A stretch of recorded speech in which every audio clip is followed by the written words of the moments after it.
Bonjour à tous, ici Patrice Roy du site de formation lecompagnon.info avec une autre formation sur le fonctionnement des requêtes dans Access.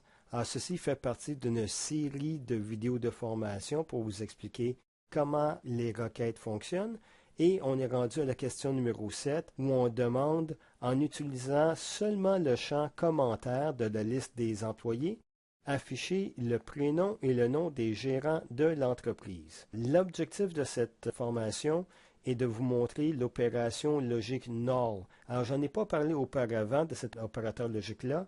C'est pour vous montrer ou rechercher les enregistrements dont le contenu du champ est vide. Le contenu est NOL, pas nul, NOL pour vide. Aussi, vous pouvez télécharger le fichier Access dans lequel vous pourrez utiliser pour répéter l'exercice que nous allons réaliser en allant sur le site web lecompagnon.info/démo et ensuite essayer l'exemple avec nous. Allons à Access. Alors, comme toujours, lorsqu'on a besoin de créer une requête, on va sous l'onglet Créer et on choisit Création de requête. Et ensuite, vous allez choisir la table que vous avez besoin. Alors, dans ce cas-ci, on a besoin de la liste des employés et on appuie sur le bouton Ajouter. On pourrait aussi voir la liste des requêtes et choisir une ou deux ou trois requêtes qu'on a besoin et relier les tables et les requêtes ensemble avec des relations directes et indirectes pour pouvoir chercher ce qu'on a besoin. Aussi, on peut voir le contenu des deux. Dans ce cas-ci, on a seulement besoin de la table des employés. J'appuie sur le bouton Ajouter et je ferme le tout.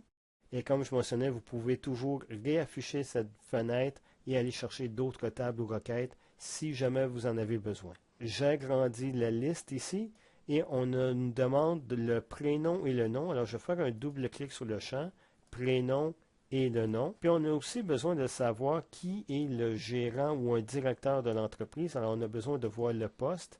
Encore une fois, je vais faire un double clic sur poste.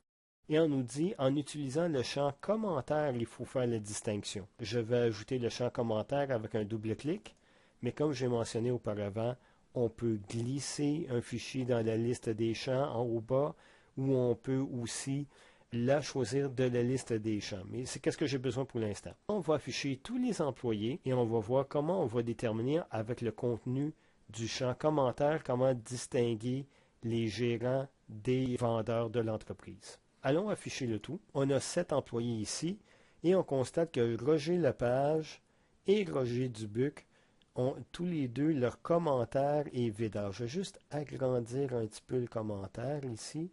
Voilà. Ou je fais un double clic. Voilà. Et on constate que pour les deux Roger ici, le contenu pour le commentaire est vide. Alors, c'est comme ça qu'on va faire la distinction, en sachant que les gérants donnent des commentaires ou des évaluations sur les employés, mais eux n'en reçoivent pas. On sait que le contenu est vide à ce moment-là et on peut utiliser cette caractéristique pour déterminer les gérants de l'entreprise. On retourne en mode création et on va ajouter à commentaire l'élément null, N-U-L-L. En appuyant sur Entrée, il va écrire « est null » et le contenu est vide. On va vérifier si ça va fonctionner. On retourne au mode affichage et on voit qu'on a Roger Lepage et Roger Dubuc. Alors, on ne nous a pas demandé d'afficher le commentaire, mais on voit que le résultat fonctionne.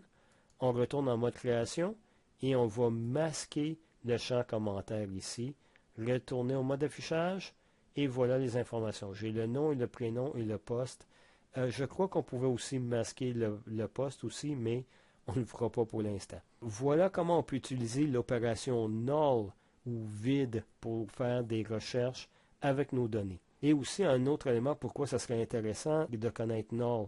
Vous avez rentré des données, mais vous voyez que le résultat n'est pas ce que vous attendez. Peut-être que vous avez des contenus de champs qui sont vides alors qu'ils devraient être pleins. À ce moment-là, vous pouvez utiliser null pour vérifier si vous avez tout le contenu que vous voudriez. Avec cela, on va sauvegarder la requête. On retourne dans le coin supérieur gauche et on choisit Enregistrer la petite disquette ou CTRL-S. Bon, ceci est la réponse pour la question numéro 7 et on appuie sur OK. Et plus tard, on pourra revenir dans cette base de données, rouvrir la requête et réessayer cette requête-là ou l'ajuster selon ce qu'on a besoin.